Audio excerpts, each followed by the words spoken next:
comfort of the Spirit of truth, Lord, everywhere present, and fillest all things, treasure of blessings and giver of life, come and abide in us and cleanse us from every impurity. Save our souls, O good one. Amen. Amen.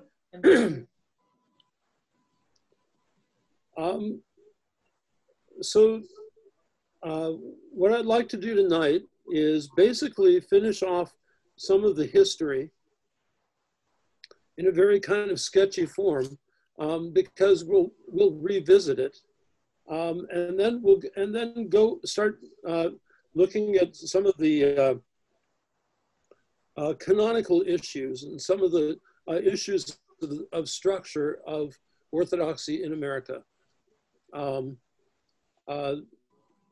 We've been talking, a fair amount about the the history of ROCOR, but basically ROCOR has pretty much been stable here.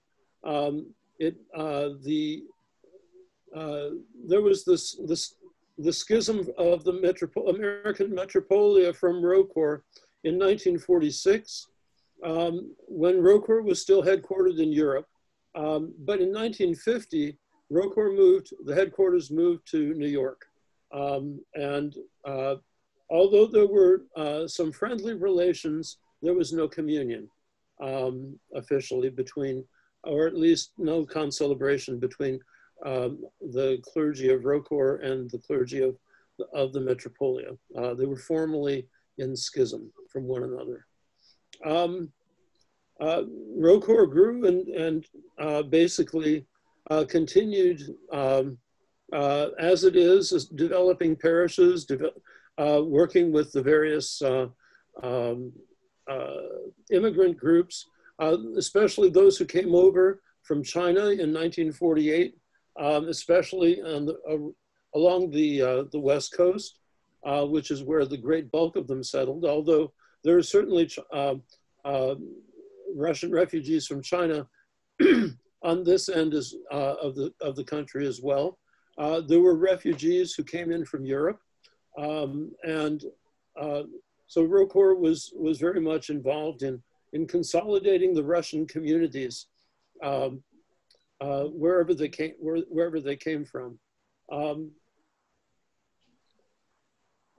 And basically from 1946 up until really through the 60s, the Metropolia, which was the forerunner of the OCA, had isolated itself canonically. It was not in communion with anybody, or rather nobody else was in communion with it.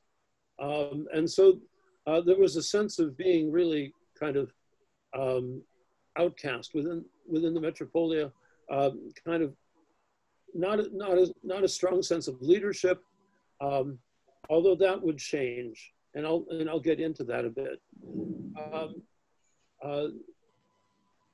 The other jurisdictions were also getting themselves established. They had broken from the Russian mother church of Saint Tikhon, and were looking back to Europe for their own hierarchies. Of course, most of the European churches, and especially, had rather large influxes of refugees, especially after the Second World War. Left the keys out there. Don't take them out. This is particular, and all of the Balkan churches, of course, ended up being under the communist boot heel after the Second World War. So there were refugees from those countries as well.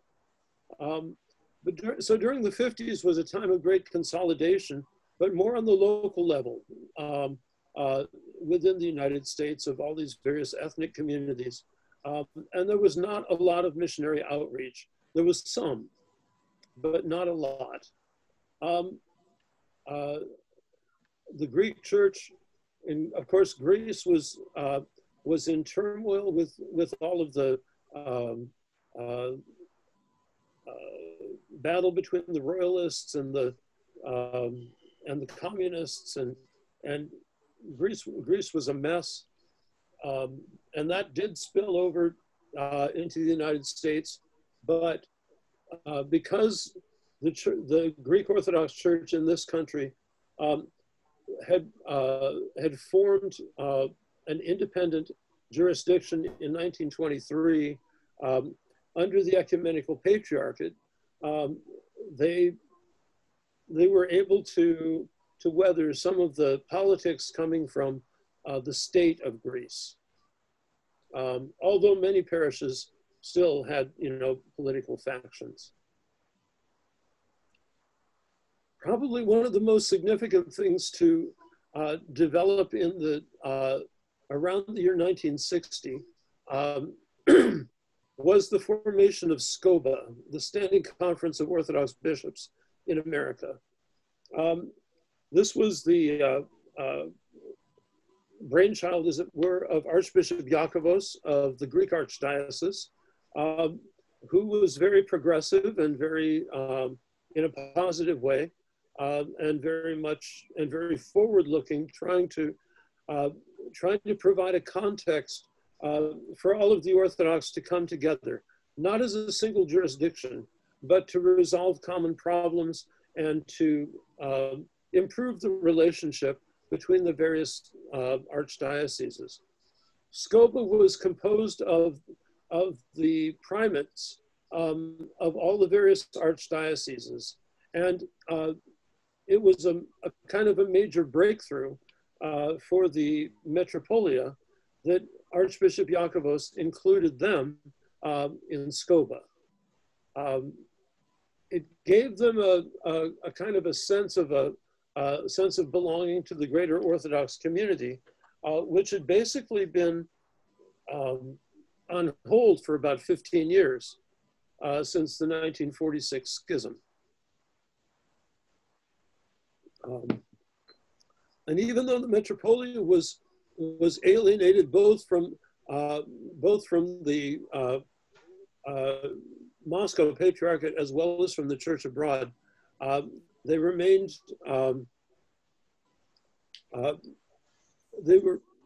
Archbishop Iakovos of the Greeks opened communion to them, and so this began to contribute to a thaw of the relationship in the American churches. So there were actually many different types of activities that SCOBA did. It created common charitable action. It created some common discussion about mission and outreach. But basically, SCOBA was a context for the heads of the various jurisdictions to come together and to affirm the unity of Orthodoxy. There had previously, in the 40s, there had been a kind of federation of Orthodox churches that had formed in response to the soldiers during World War II having to choose between Catholic and Protestant on their dog tags. And so there was this movement, you might remember from years ago, that there were even bumper stickers and things that said Orthodoxy, a fourth major faith. And so what they did was they got Orthodox Christian validated by the state as a religion that could be put on the dog tags of the soldiers, and Orthodox chaplains in the military, as distinct from Protestants and Catholics. So this was a positive development back at that time. During the 60s also, you had the development of the National Council of Churches and the World Council of Churches. This also went along with the development of the United Nations. Of course, the idea was, to develop, especially behind the World Council of Churches, whatever nefarious underpinnings pinnings there were of, and there have been all sorts of theories that it was about to, trying to develop an alternate world religion and all of that kind of stuff. What it did was it provided a context mostly for the Protestant churches to come together. But the Orthodox churches were very much involved in the establishment of both the World Council and the National Council. And what it did was it gave the Orthodox a context to get together, because the Orthodox otherwise would not get together to talk to each other, other than through this, these ecumenical organizations. So, and this was very much supported by the Parisian theologians who had come over in the mid-50s and gone to work at St. Vladimir's Seminary.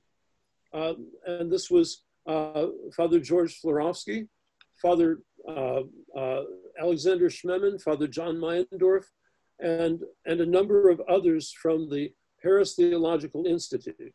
Now, if you remember, this is the same theological institute that had a lot of the problems being raised against it in the disputes between ROCOR and Metropolitan of Logis, because this was the group that came out of the jurisdiction of Metropolitan of Logis in Western Europe, which had gone under the ecumenical patriarchate.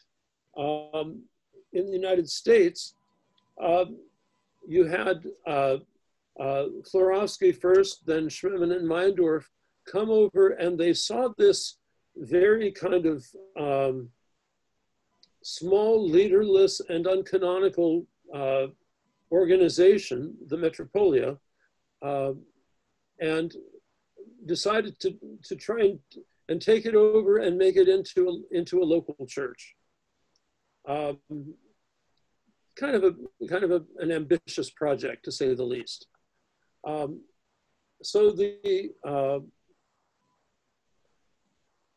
the way that they did that was through involvement with the National Council of Churches and the World Council of Churches. So that began in the 50s. There are some famous essays by Father George Florovsky, who had written about the nature of Orthodox involvement in the ecumenical movement. And even the anti-ecumenists basically acknowledge his contribution and basically support his approach, which is that the Orthodox were present in the ecumenical movement to bear witness to Orthodoxy in front of all these Protestants. Well, unfortunately, underlying the Protestants was very often a Marxist kind of orientation, and it still does. And both of those organizations are very much waning, to say the least.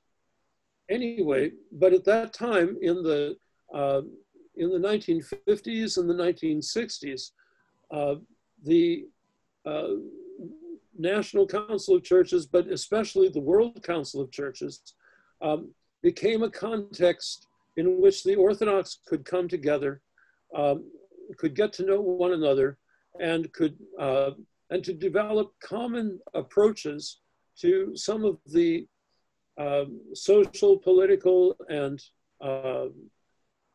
other kinds of movements, as well as charitable outreach and things that the World Council did.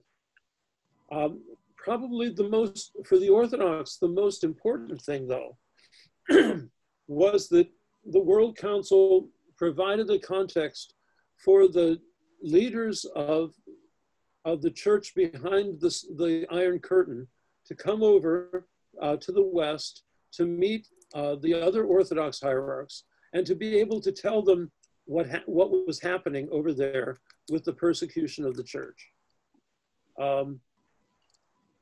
Now, they were not able, of course, in the open sessions to get up there and, and talk about the persecution. In the open sessions, which of course were filled with diplomats, shall we say,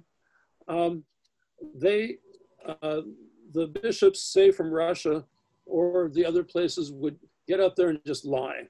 They'd say everything is fine, the church is free, everybody is able to do whatever they want to do. There's no persecution. Well, those were all outright lies. However, behind closed doors, these bishops, and most of them were bishops who would come from Russia, would tell the truth to the leaders of the American churches, and especially to the Orthodox, so that as brother Orthodox, they could join together in support of the persecuted believers. This also provided an opportunity, because although the Metropolia was now engaged in some kind of relationship with the other churches in America through SCOBA, it was not a regularized relationship, and they were still in schism from the Moscow Patriarchate, and they were still in schism from ROCOR. Florovsky first, and then Schmemann and Meindorf, who took over after they ousted Florovsky and chased him up to Boston, essentially, up to Harvard and to Holy Cross Greek Orthodox School of Theology.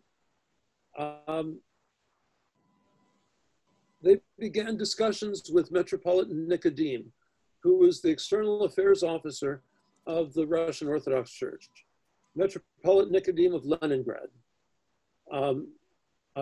He was a remarkable and very famous church diplomat. Of course, he was in the press and in conservative circles. He was very often accused of being a communist agent because he had to publicly lie. Otherwise, he would be taken out and shot when he got back to the Soviet Union. So in public, he had to present this facade, but in private, he not only was able to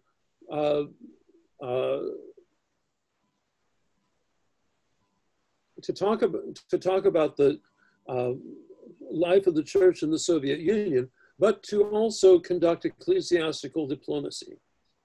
And part of that ecclesiastical diplomacy was with these leaders of the American Metropolia that had wanted for so many years to return to the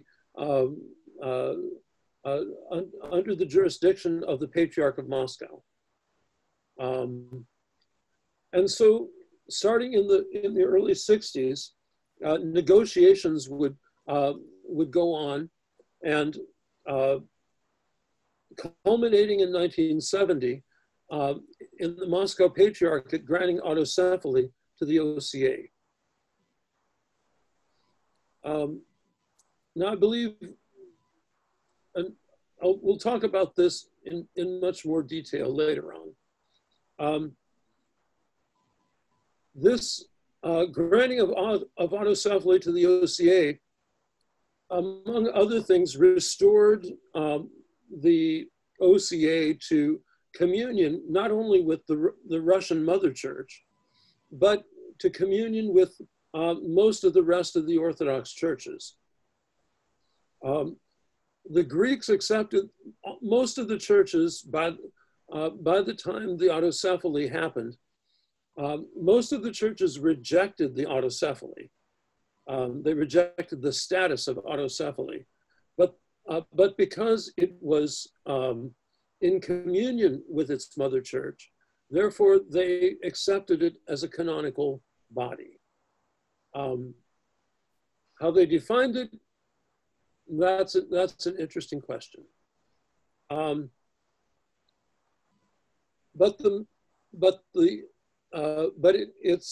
It's rather interesting that the way that the OCA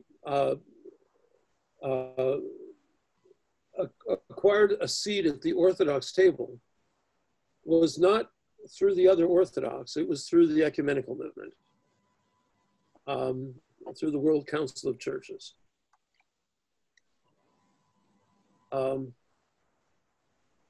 This is, the World Council also,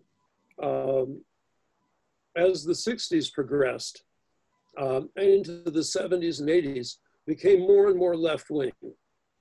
But yet, the Orthodox have continued their participation in the World Council of Churches. And it continues to be, and after the fall of Soviet power,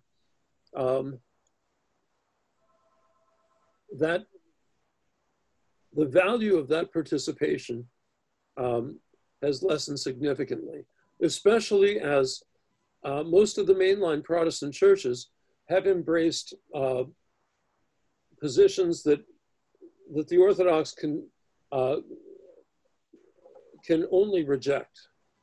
The ordination of women, the validation of homosexuality, and all of these other things that are fundamentally contrary to the tradition.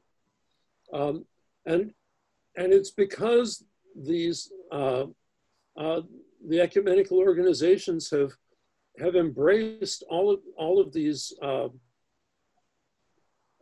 essentially left-wing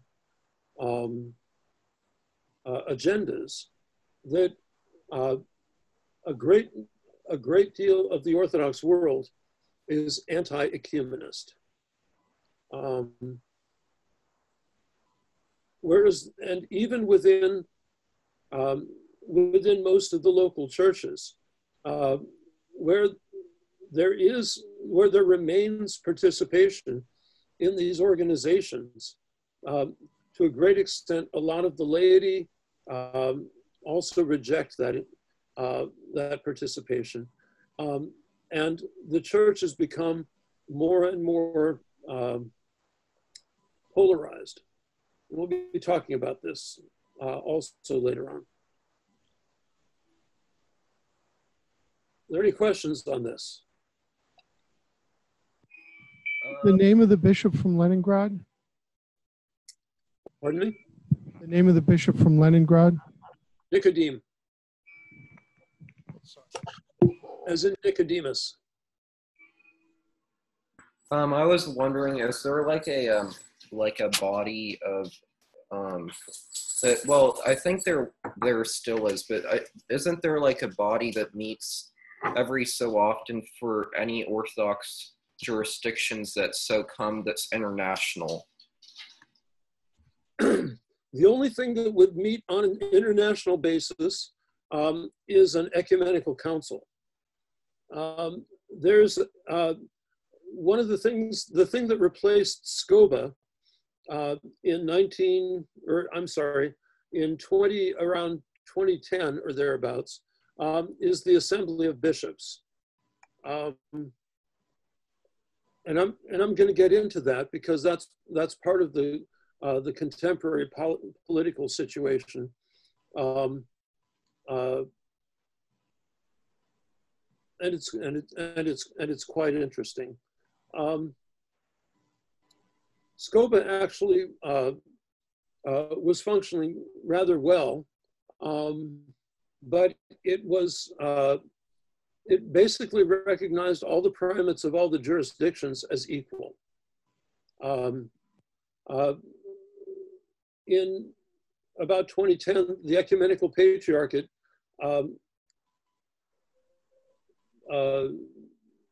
and and the pre-conciliar conference, which had been meeting in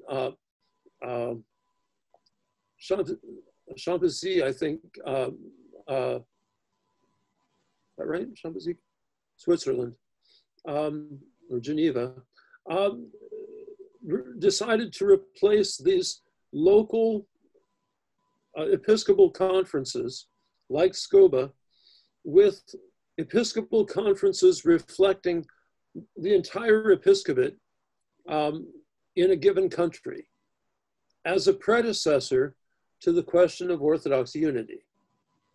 And so instead of a quarterly meeting of the primates of the jurisdictions, you had an annual meeting of the of all of the bishops, and then a periodic meeting of the officers of the jurisdictions, who also were the officers of the assembly. The assembly itself was not structured by election of officers or anything like that. The appointment of officers came strictly according to the diptychs of the mother churches. And so, of course, Constantinople, meaning the Greek exarch, became was de facto and de jure the president of the Assembly of Bishops in America.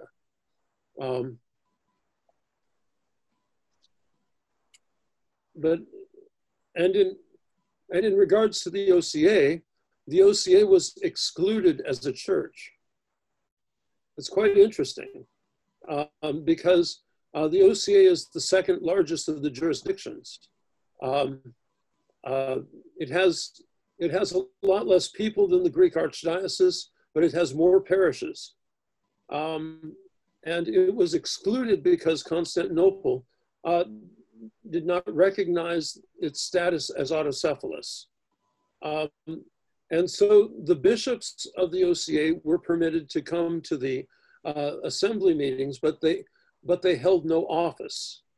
And so, for example, the president was the Greek exarch. The vice president is the head of the Moscow patriarchal parishes. Now, the Greek Archdiocese has about 500 parishes, give or take. The Moscow Patriarchate has about 30. And so, and the OCA has over 600. So it's kind of odd that you have this little tiny jurisdiction occupying a place of rather great authority over the whole Orthodox body. Anyway.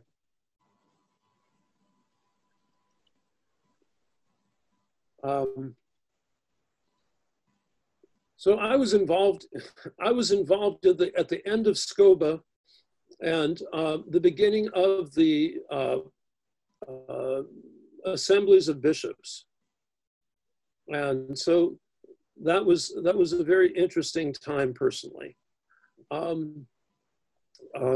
Getting to know the primates of the churches as well as to interact with them, to try and build up a context of greater and greater Orthodox unity. So,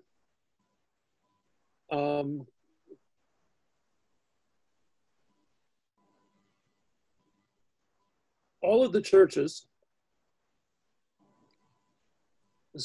So does anybody have any questions on this part of things? May I ask, what is the name of this assembly that is dominated by the ecumenical patriarch, and it's located in Switzerland, or it meets there? Is it? Well, the ecumenical patriarchate has a center just outside of Geneva, where it would conduct meetings, and the preconciliar meetings were done there. But the Assembly of Bishops, as its formal title. And basically the offices are in the offices of the Greek Archdiocese. So it has its own website, by the way. Assembly of Bishops of the Orthodox, of Orthodox Bishops in America, or something like that. So I was wondering, like, do the so now the is it called the conciliar body that would meet every so many years? It's international. Like, what would it be called? The Orthodox World Council or something, or? Well, we don't have such a. The only thing we would have that would meet internationally is either an ecumenical council, in which all the bishops of the Orthodox world participate, or one of the things that's been happening more recently is that they would have a conference of the primates. They would all get together and discuss, whatever it is. Of course, the church now is very large. It's also, it's not evenly distributed. For example, the Patriarchate of Moscow has, I think, 385 bishops. The OCA has 12 or 13. ROCOR has about 12 or 13. And there are smaller, and so those are the kind of two ends of size of the churches. But one of the things that one of the most important points of Orthodox ecclesiology, in other words, how we understand the church, is that the church is organized, the local church is the fullness of the church.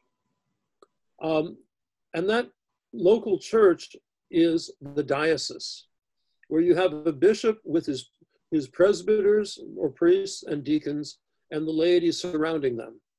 That's the fullness of the church, and it's manifest in the Eucharist. And this kind of ecclesiology goes all the way back to Saint Irenaeus.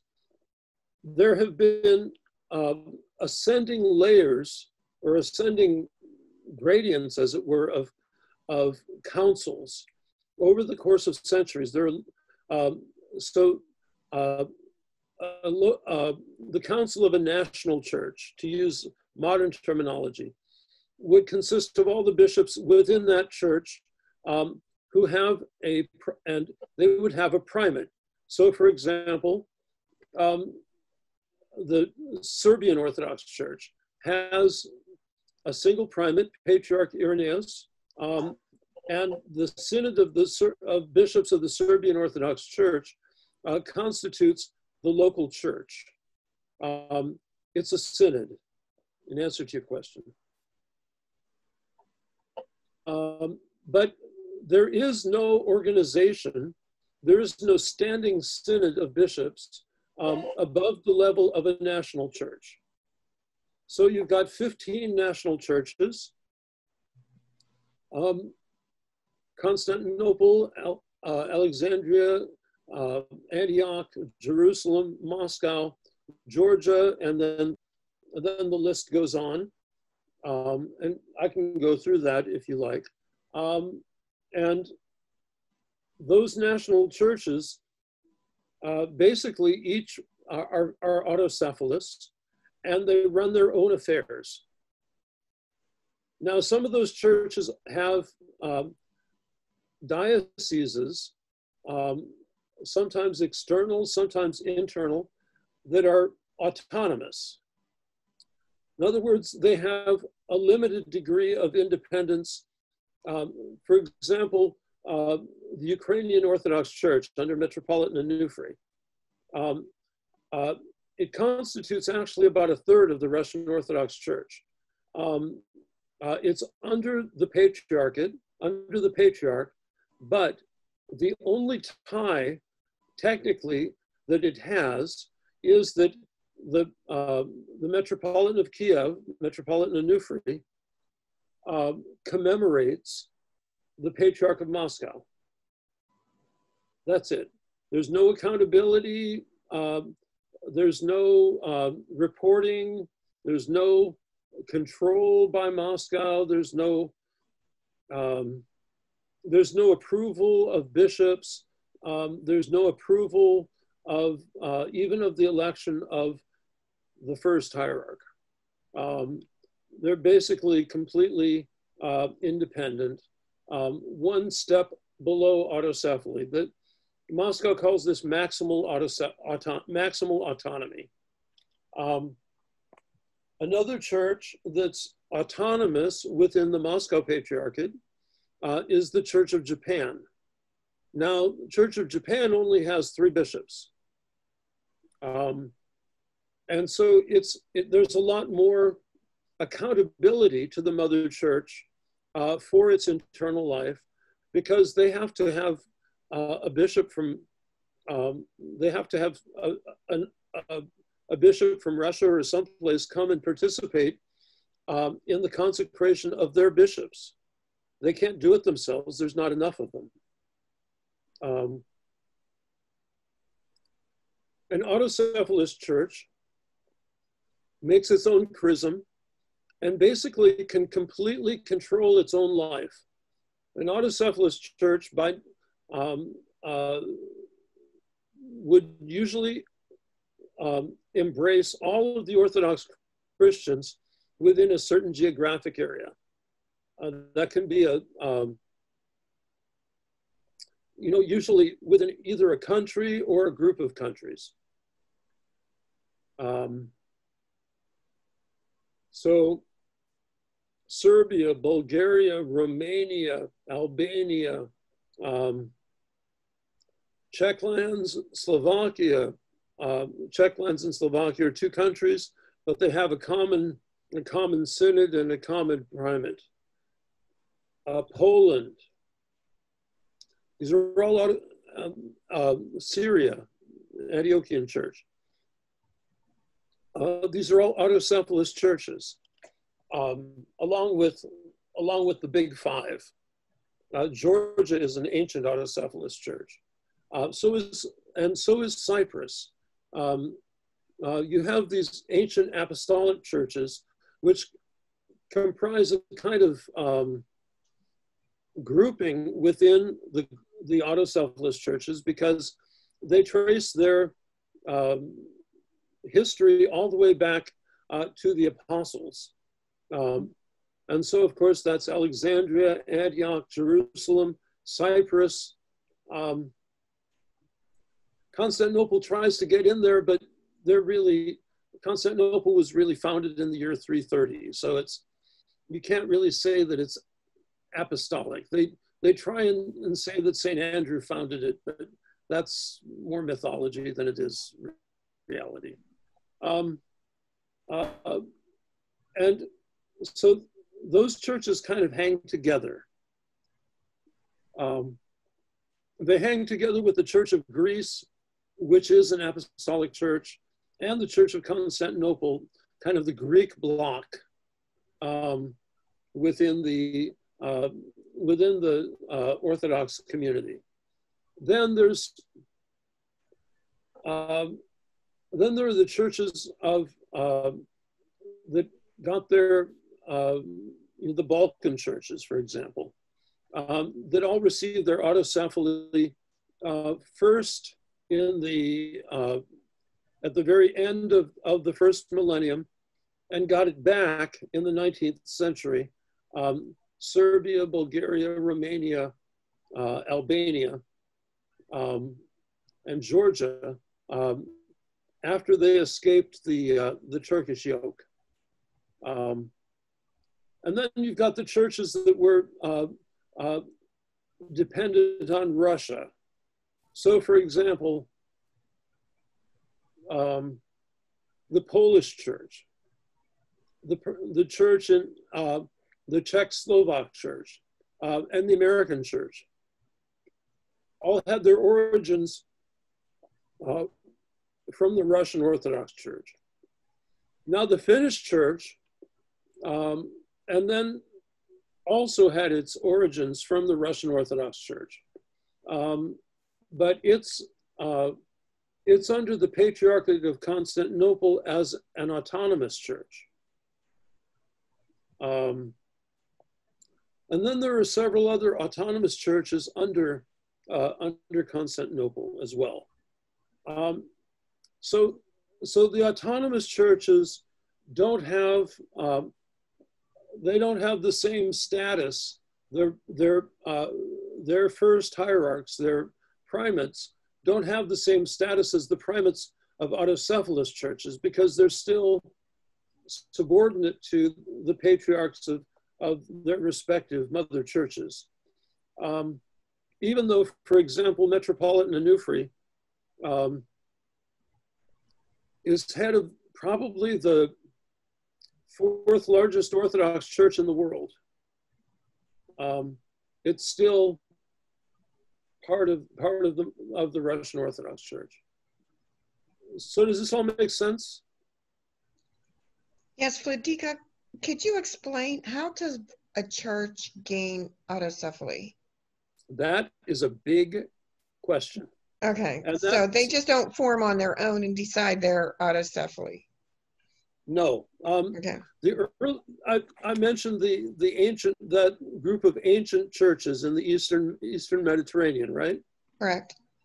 The ancient apostolic churches, of course, that also includes the Antiochian Church, Jerusalem, Cyprus, Greece, and Church of Crete is an autonomous church under Greece.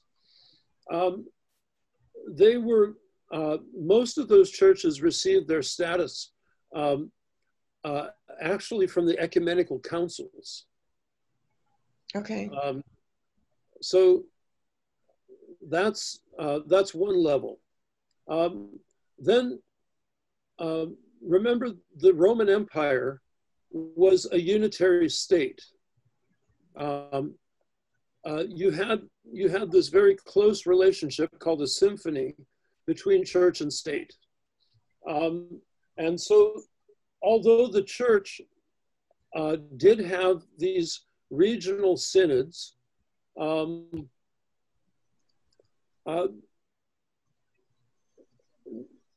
it was within the Roman Empire, in fact, there were many patriarchates during the time of the Roman Empire. A little bit by the end of the first millennium, the missionary outreach to the Slavs in particular created national churches. The Bulgarians first, and then the Serbs, and I'm not sure what the Romanian history is. The Russians, or rather, not the Russians, but Rus, right, which included everything from Crimea all the way up to, it was all the Slavic lands that were controlled by the Vikings along those trade routes. They all acquired, they all became churches thanks to Byzantine missionaries. Now, for example, the Russian church didn't receive autocephaly. It kind of declared its own autocephaly. In 1430, around 1440, 1442, there was the failed Reunion Council of Florence. It didn't immediately fail because both the Byzantine emperor and the Byzantine patriarch signed over and became uniates. They became Roman Catholics. And soon thereafter, the Constantinople fell to the Ottomans. But after that council of Florence, the Patriarch of Constantinople sent a fellow Uniate, in other words, Orthodox bishop who had signed on to union with Rome, to Moscow as the new Metropolitan of Moscow. When he got there and commemorated the Pope in the Dormition Cathedral in the Kremlin, he was basically ridden out of town on a rail. Of course, he survived very nicely and became a cardinal in Italy, but that was the end of Russian submission to Constantinople. And they elected Jonah, Metropolitan Jonah, as the Metropolitan of Moscow without any confirmation from Constantinople, because Constantinople at that time was Roman Catholic. So Moscow began to operate from that time as completely autocephalous. Constantinople didn't recognize it until 1579, 135 years later. And that's because they were in Moscow begging for aid, money from the Russians. Okay, but like for instance, the Serbians and the Bulgarians, so they were created through a council, basically. Is that how they were given? Well, they were given autocephaly by Constantinople. Okay, all right. But at that time, Constantinople was the head of the imperial church. Interesting. That was then for the Balkan churches, they were, and I mean, actually, for the entire Orthodox world except for Russia, they were conquered by the Ottomans and incorporated into the Ottoman Caliphate, into the Ottoman Empire, where Constantinople became the new capital of the Ottoman Empire, of that caliphate. And when they did that, the Ottomans created an organization called a millet, in which the Patriarch of Constantinople was appointed as the head of all the Christians in the Ottoman Empire. And so all of the local churches, even the ancient patriarchates, were to some degree or another suppressed. And while there were still bishops and patriarchs who had those titles, for the most part, they lived in Constantinople, in Ottoman Constantinople. And so the local churches basically were paralyzed under Ottoman rule and during this period of martyrdom. It wasn't until the 19th century, 1825, when the Greeks began to shake off the Ottoman yoke. So 1825, Greece got its independence from the Ottomans, and then the Balkans, the Balkan countries, Serbia, Bulgaria, Romania, so forth, shook off the Ottoman yoke or the Muslim yoke, and then and they gradually became were given again autocephaly. At that time, because Constantinople controlled everything, because it still remained the head of the millet in the Ottoman Empire. Constantinople never shook off the Muslim yoke. It still remains enslaved today, imprisoned by Islam. Right. So That's so interesting. Yeah. So that's you know, that has also colored a lot of it's colored a lot of the interaction of the rest of the Orthodox world with the Patriarchate of Constantinople to this day.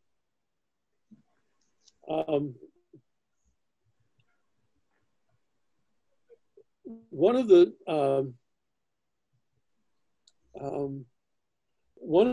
more interesting things that happened just in the past few years was that Constantinople tried to call a council. The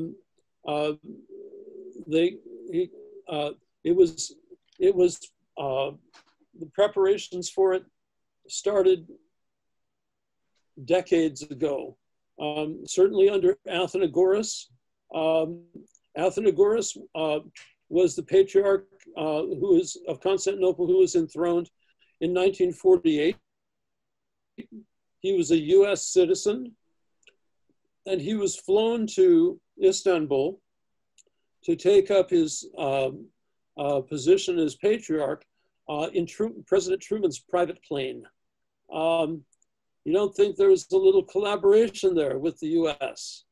And there has been ever since. Which is quite an issue, shall we say, within the Orthodox world. So throughout this preconciliar commission was preparing for this council and prepared a number of documents, including how to establish autocephaly. And this is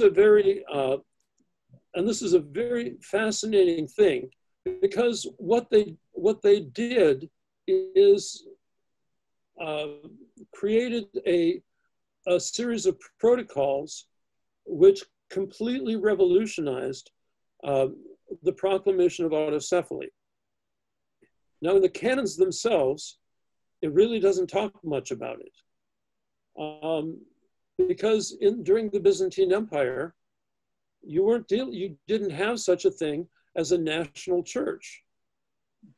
Everything was just a province of the one empire. It was just you had local synods of one church that was presided over by the Pope of Rome. So during the first millennium, things were much more clear. And the second millennium, everything turned to chaos. Anyway, so the protocols that were developed by the Preconciliar Commission stated that for a church to be given autocephaly, it was going to be something very different than the way it had been done. Up until this point, it was controversial. So, for example, the Russian Orthodox Church asserted its right to give autocephaly to its own dioceses.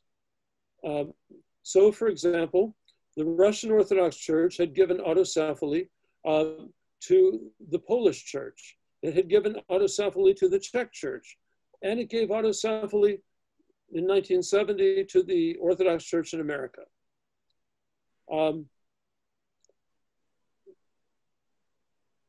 Constantinople, instead, based on a doctrine, which is an interpretation of Canon 28 of the Council of Chalcedon, shall we say, a very unique interpretation which was first voiced by Meletios Metexakis, who was the Patriarch of Constantinople, briefly, but the one who consolidated the Greek Archdiocese in America under his control as the Patriarch of Constantinople.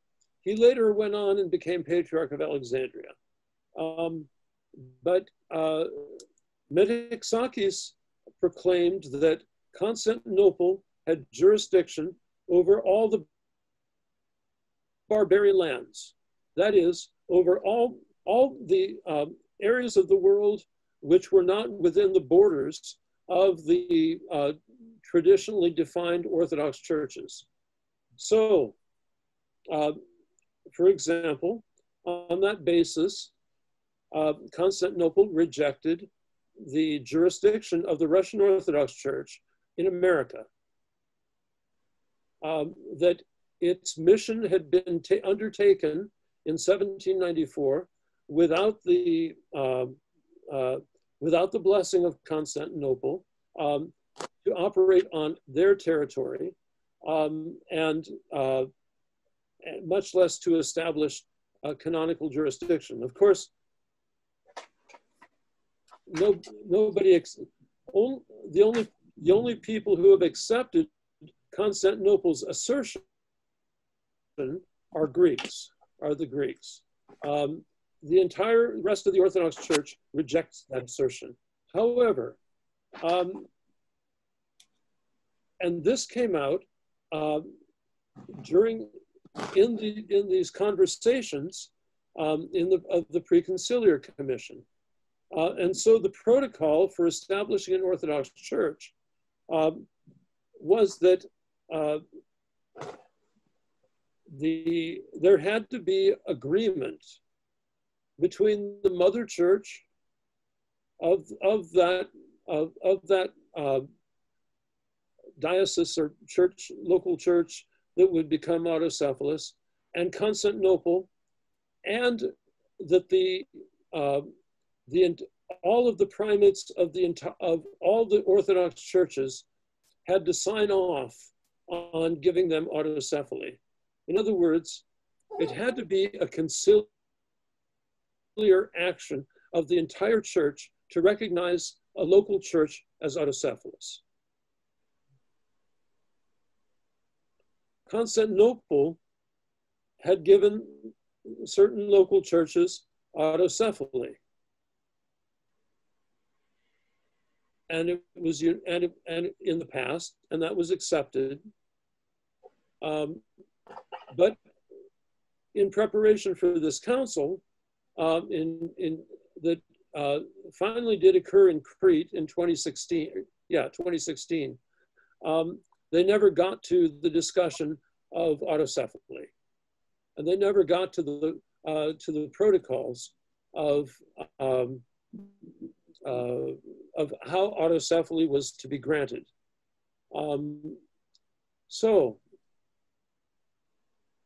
this sets the stage not only for the whole situation of Orthodoxy in America, but it also set the stage for the granting of autocephaly by Constantinople single-handedly and without any consultation to the schismatic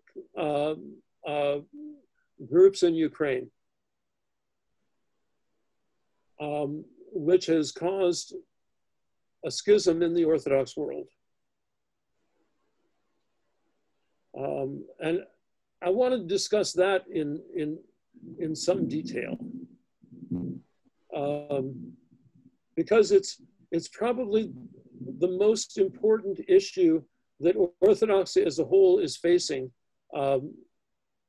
these days. But before we go into that in detail,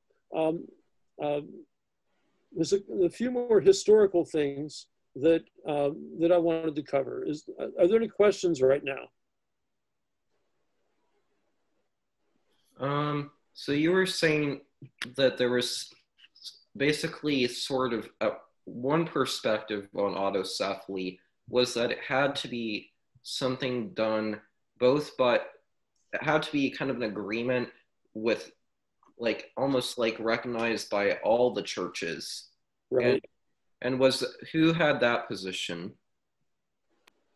Well, it had to be put together by the mother church, whichever church that was going to give autocephaly, the blessed part of itself, one of its local dioceses, to become autocephalous. So, for example, well,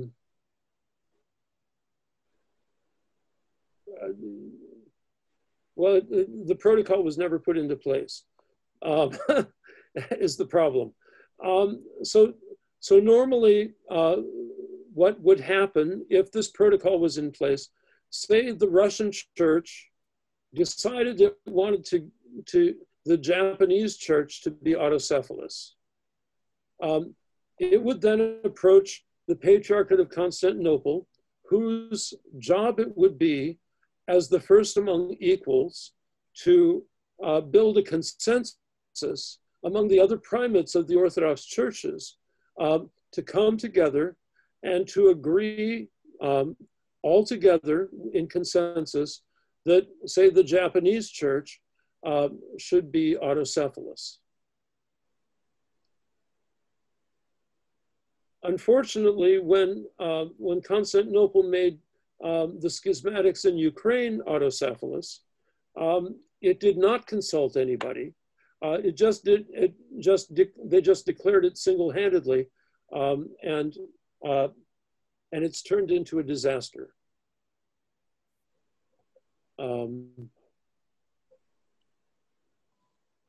And there's a lot that we can talk about along those lines. But I think this protocol that they had come up with to make the granting of autocephaly a conciliar decision would assure that you didn't have a situation like the OCA, where its mother church, the Russian church, granted autocephaly, but most of the rest of the churches did not accept it, and in fact rejected it. And some even came close to breaking communion over it. So that was actually one of the biggest issues that council could have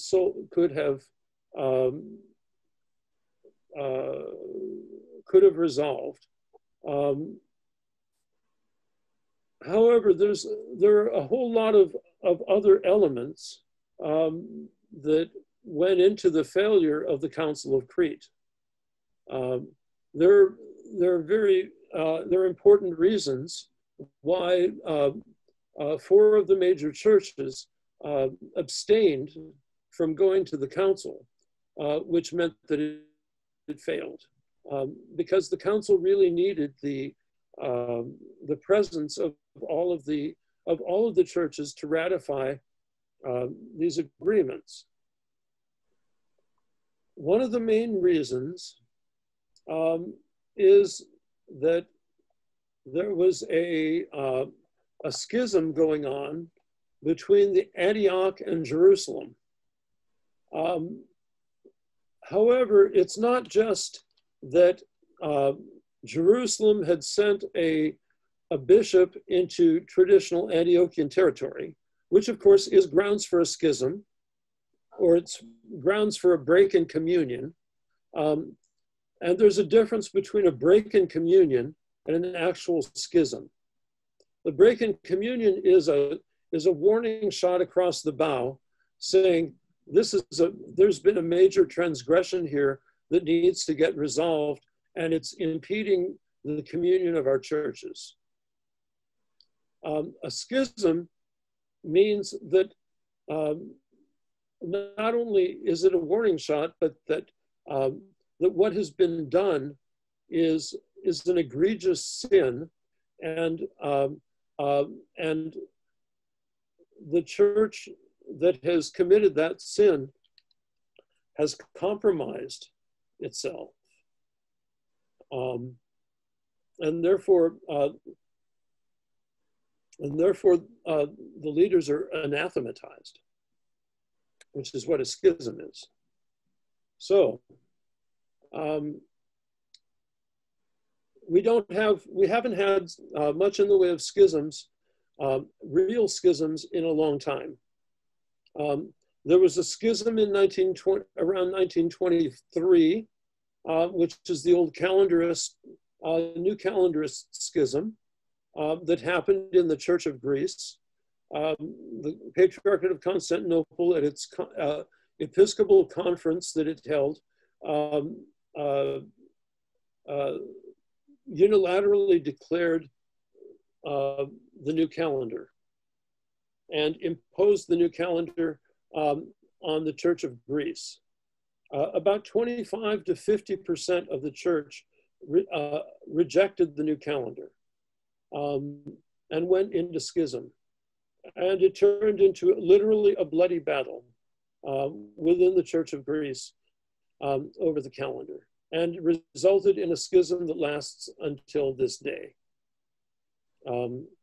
So that's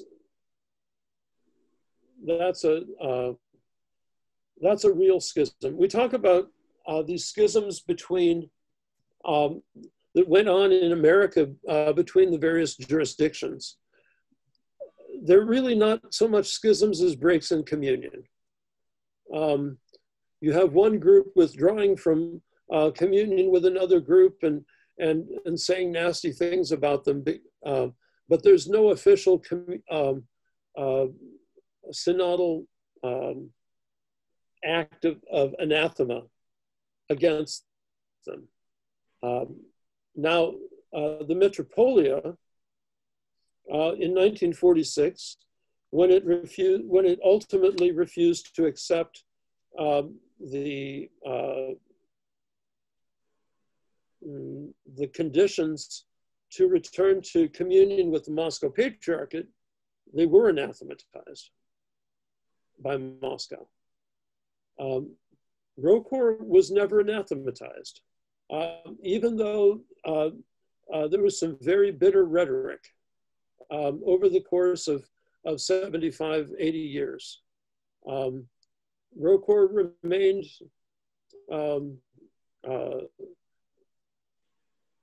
with communion broken, but without that official schism, which is interesting.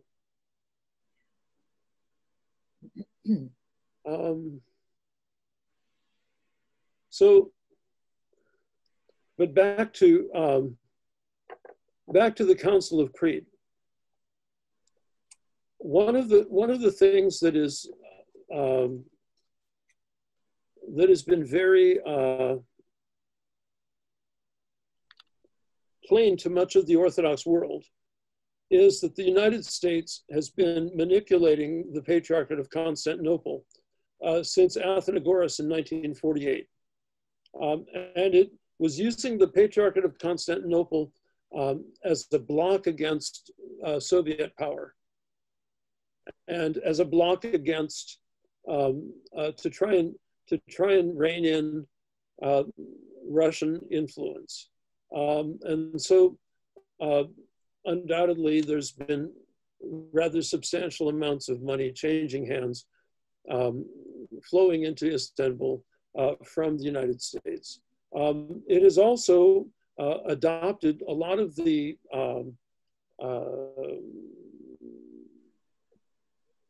morality, immorality being preached by the United States State Department, and acquiescing to it. Maybe not agreeing, maybe not formally agreeing with it, but acquiescing to it. And so this has created a sense of mistrust by the other patriarchates of the Patriarchate of Constantinople. and especially by the Russian Church of the Patriarchate of Constantinople, because the Patriarchate of Constantinople they saw as more allied with the United States, which of course is a secular power, against them, not only as Russia, but as the church and as the Orthodox Church. So the whole thing is, you know, is all messed up in a combination of, with a combination of secular politics as well as ecclesiastical politics. So some of the documents that were put together for this Council of Constantinople reflected a very liberal kind of attitude, a liberal progressive attitude, and a very ecumenist attitude, because they were prepared in the context of the ecumenical conversations or ecumenical dialogues, and among the people who were the leaders of the ecumenical dialogues in their respective patriarchates. And so as these documents were made known and sent around to the various local churches, some of the churches took great offense to the content of some of those documents, and so several of course, both Jerusalem and Antioch, who were fighting, and Antioch refused to attend the council until its problems with Jerusalem were resolved by the ecumenical patriarchate, which is his job. He said he didn't want to deal with it until after the council, and so that spurred that. Bulgaria and Georgia rejected the documents, and Russia rejected some of the positions as well, and partly because it saw U.S. influence as essentially corrupting Orthodoxy. And so it would not allow allow itself to be subject to this kind of coercion essentially by the United States. So the council, they met, but it ultimately did not have the kind of impact that had been intended.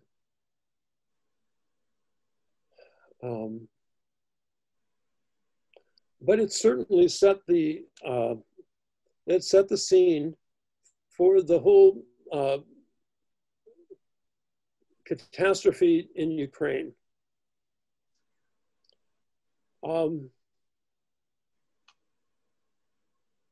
Now, we talked about how in 1970, the OCA received autocephaly from the Russian Orthodox Church.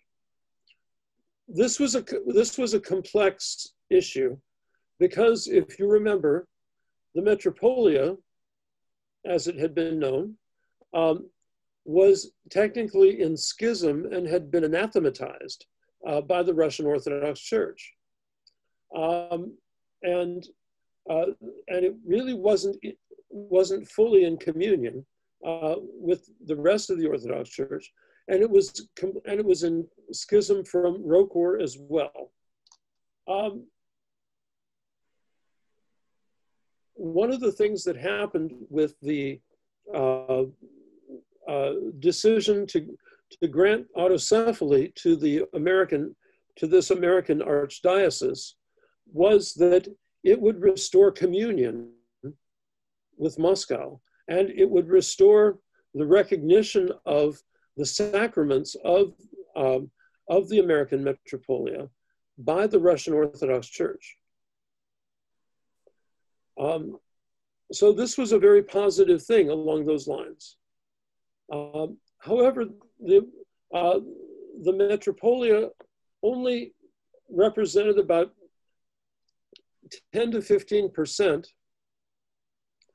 of the Orthodox community in America. Still does. Normally, when a church receives autocephaly, it has to include all of the Orthodox Christians within that particular country. And canonically, for an autocephalous church to be established, that means that all of the other Orthodox communities in that country will come together to unite within that new church. So part of the idea behind giving the OCA autocephaly was to create a united church in America, where all the rest of the jurisdictions, the Greeks and the Serbs and the Bulgarians, the Romanians, and all the jurisdictions would come together under this new autocephalous church. That did not work. There were certain groups that did come together into the OCA. There was the Romanians under Valerian Trifa. There were there was a Bulgarian diocese under Kirill Yantsev. There were the Albanians, but I think they came in earlier, if I remember right.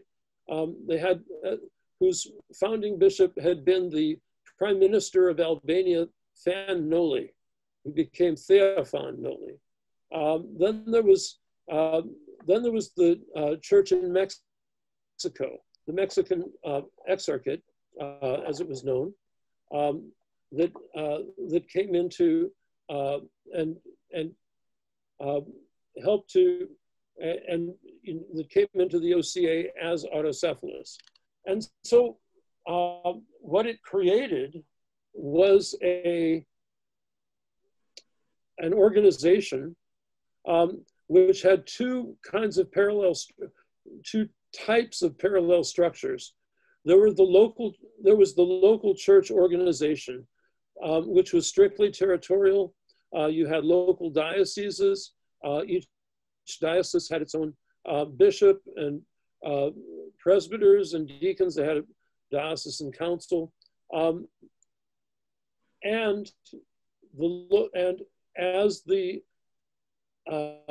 then parallel to that, there were these ethnic jurisdictions: the Romanians, the Bulgarians, and the Albanians.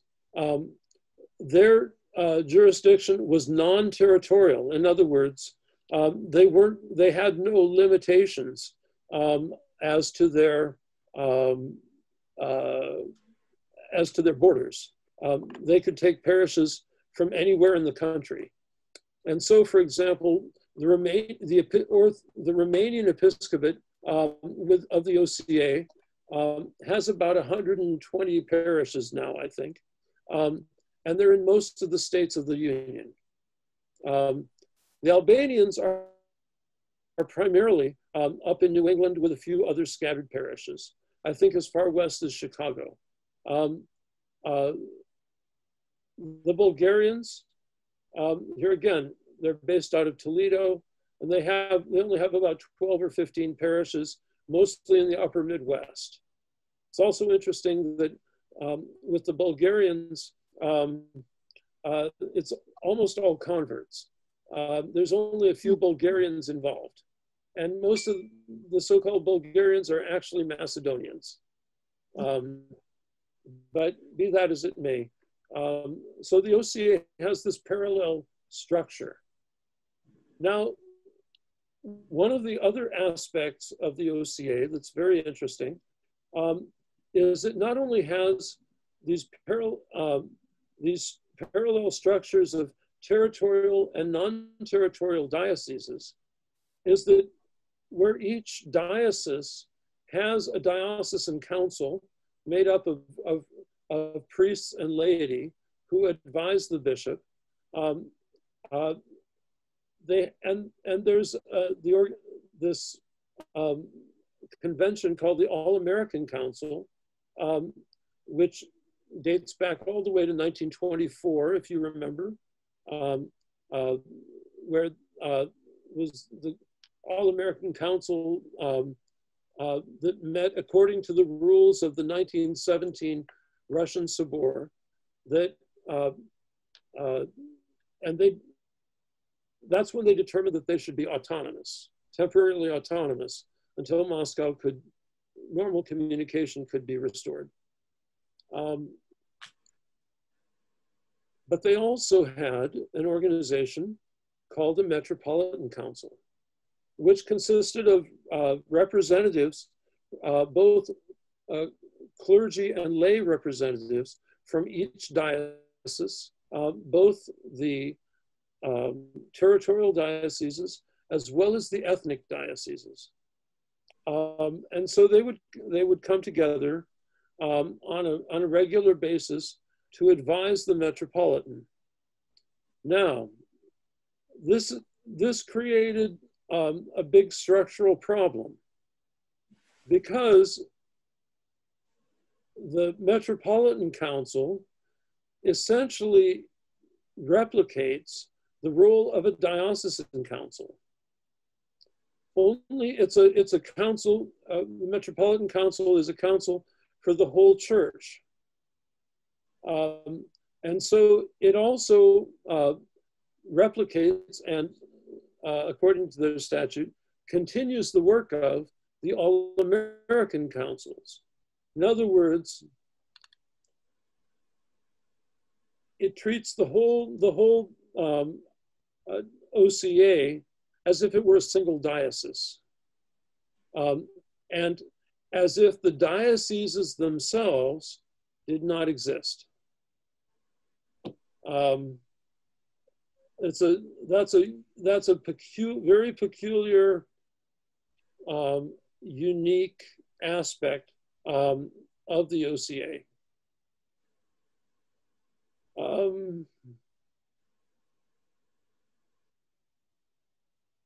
So what the autocephaly did is it created this body which has this very peculiar form of organization, which is unlike any other throughout the entire Orthodox Church. You remember back in 1946, one of the biggest complaint against the Metropolia was that they had this conference in Cleveland, actually an All-American Council in Cleveland, in which the body of the laity and the lower clergy had voted to break relations with ROCOR and to go under Moscow. This decision was never sent to the bishops. It was a decision made not by the bishops of the church, but by the assembled clergy and laity. This is canonically extremely problematic, because canonically and sacramentally, the bishops are ordained to make decisions for the church. You can have advisory bodies, but the language of the OCA statute is that the All-American Council is the highest legal authority within the church, not the Synod of Bishops. So this is essentially a great variance from the Orthodox norm. and it's created its own problems. Both the Russian Orthodox Church itself and the church outside of Russia, ROCOR, also are heirs of that 1917 council. But in both, it's very clear that the bishops are the ones in charge, and not councils of clergy and laity. So this has contributed to many of the problems and many of the issues the OCA has had to deal with over the course of the centuries, or of the last century, especially the last 50 years. So since 1946, but really that even goes back to its self-declared autonomy from the Russian Church in 1924. So is this clear so far? Yes, no? Yes. Yes. I was just curious, in terms of Macedonia, what the situation is there. Well, it depends on whose perspective. The Macedonia was a province in Yugoslavia, and ecclesiastically, it was under the Serbian Orthodox Church.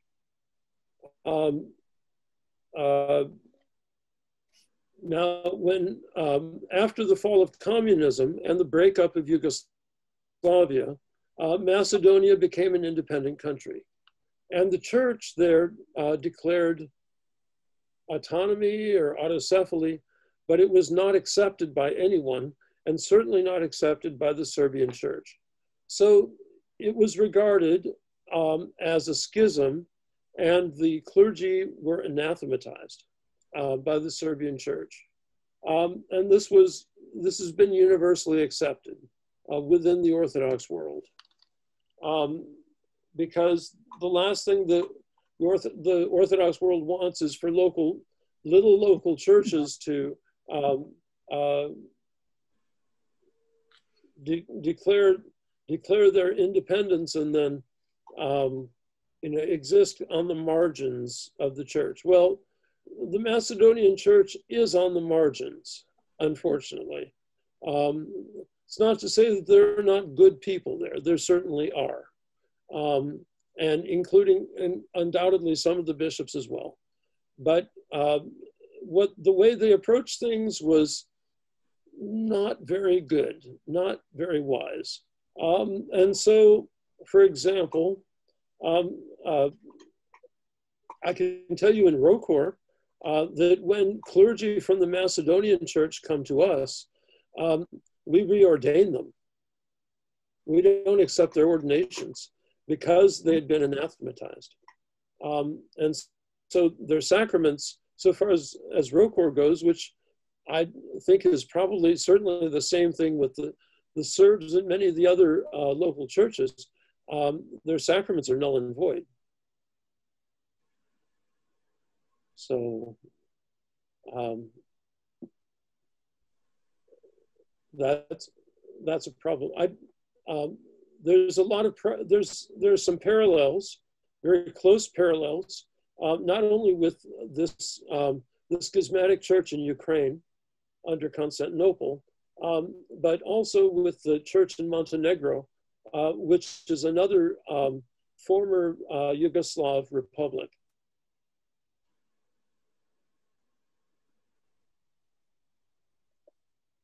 So essentially, the Macedonian church, did they kind of declare their own independence, like kind of rebel?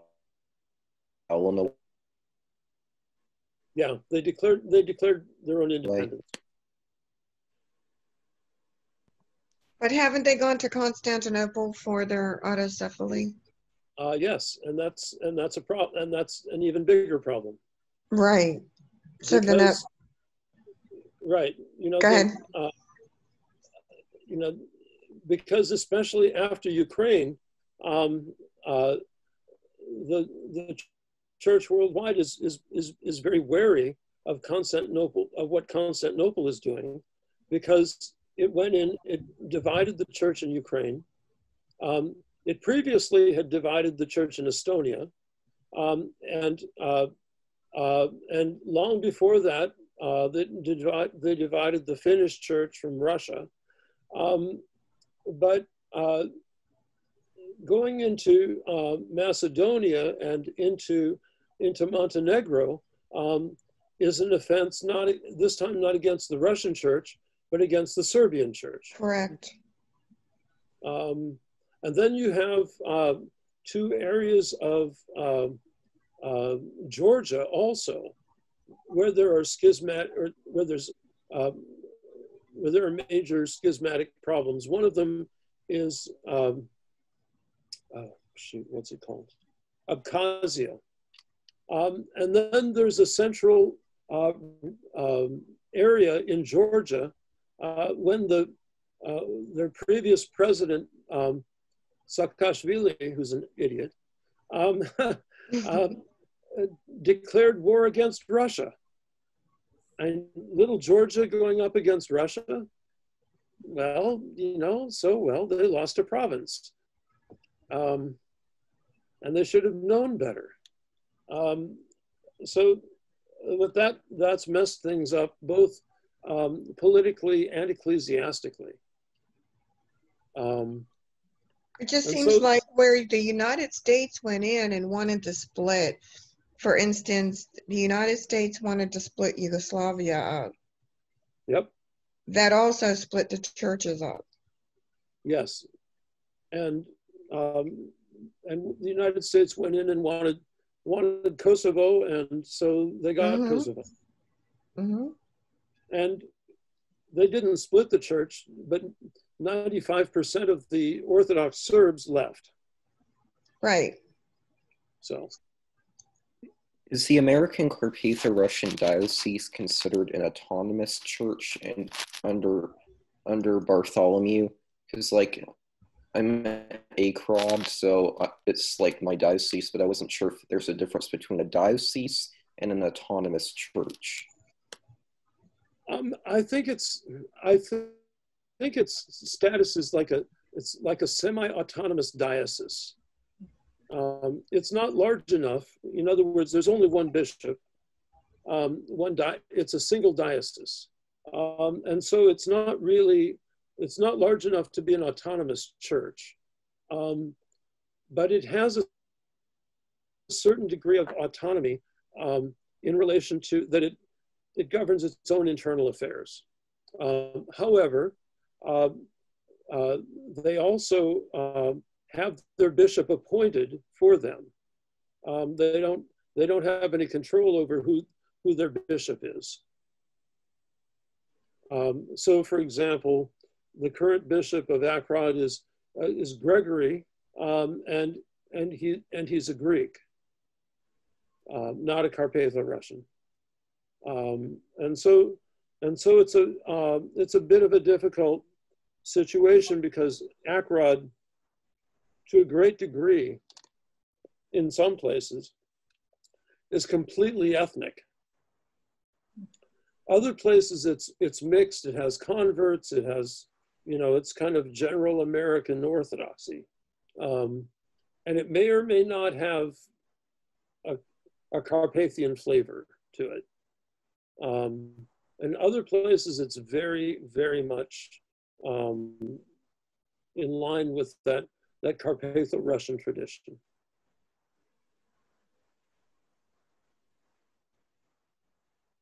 Yeah, like their first metropolitan or bishop was Orestes, I think, or something like that. I don't remember for sure, but he might have been Slavic. So it's just a little weird how there might have been some Slavic bishops and then some like Greek ones.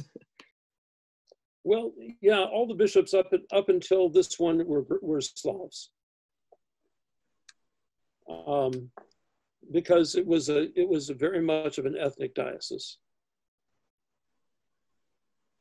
and so and so, and it has its own unique history as a diocese. You know, it came out of the Uniates in the 1930s.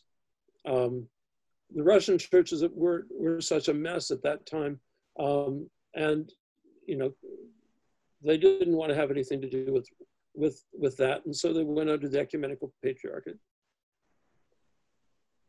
But the other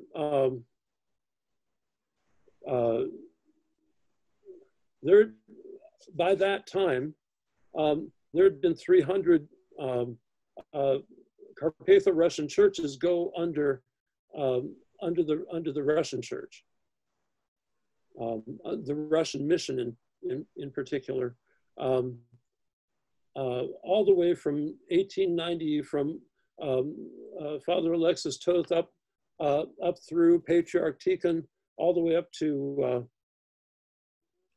Metropolitan Platon. Are they still under the ROCOR, or did they leave? No, that they became the core of the OCA. There are a few Carpatho-Russians in ROCOR. Most ROCOR ethnically is about half convert and half Russian, but they're Great Russians, Veliki Rus, as opposed to Little Russians or Ukrainian Carpatho-Russians. It's very different ethnicities, different languages. So, I had a question about, did I hear you mention there's an idea, or there should be a type of all Orthodox body with a headquarters and a permanent staff that could facilitate cooperation, or even the calling of an ecumenical council if need be. Maybe that's impossible to achieve now, but certainly there could be a consultative body that, I guess there are a number of them, but to where all of the, I guess, apostolic patriarchates and the national churches would have representation. But it took a long time to call the ecumenical council. It had been planned for more than 100 years or something. It moved so slowly. Well, but you also have to realize I mean, you had World War I, you had World War II. Oh, right. Yeah, you had the communist yoke, and then you had the collapse of communism. You know, it's and then you have so there were a lot of very complicated factors in that. You know, and you know, just the history of the second millennium is the reason that we haven't had an ecumenical council since 869. So but Orthodoxy has pretty steadfastly refused the idea of a single center. We have national churches, the primates come together periodically, and that's it. So there's no sense, no one wants it to evolve into a governing body. No, there's no desire for it. Each church has its own governing body locally. I heard some Orthodox before the Council of Crete, of course this is anecdotal, no one at a high level, but who would just say, well, you know, ecumenical council, there hasn't been one in over 1,000 years. Maybe that's a good thing. Do they need to come together? Could they, I mean, usually a council is called to deal with particular heresies. Right. There was a fear that there could be innovations. Not that we would get everyone to vote on it, but the fact that there hadn't been one was sort of a block against, by way of analogy, compare and contrast like what happened with Rome. They had many more councils. So I don't know, you're feeling there's really a need for an ecumenical council. I mean, in theory, there can't be any innovations. You can't change the doctrine, but maybe some people would try to do it and persuade other people to vote for it. Well, and I think that's a very legitimate fear.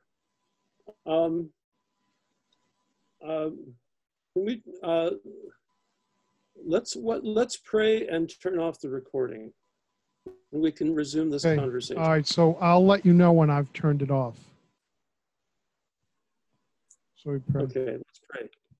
It is truly meet to bless thee, O Theotokos, ever blessed and most pure, and the mother of our God, more honorable than the cherubim, more glorious beyond compare than the seraphim, without corruption. Thou gavest birth to God, the Word, true Theotokos, we magnify thee. The blessing of the Lord be upon you through his grace and love for mankind, always now and ever, and to ages of ages. Amen.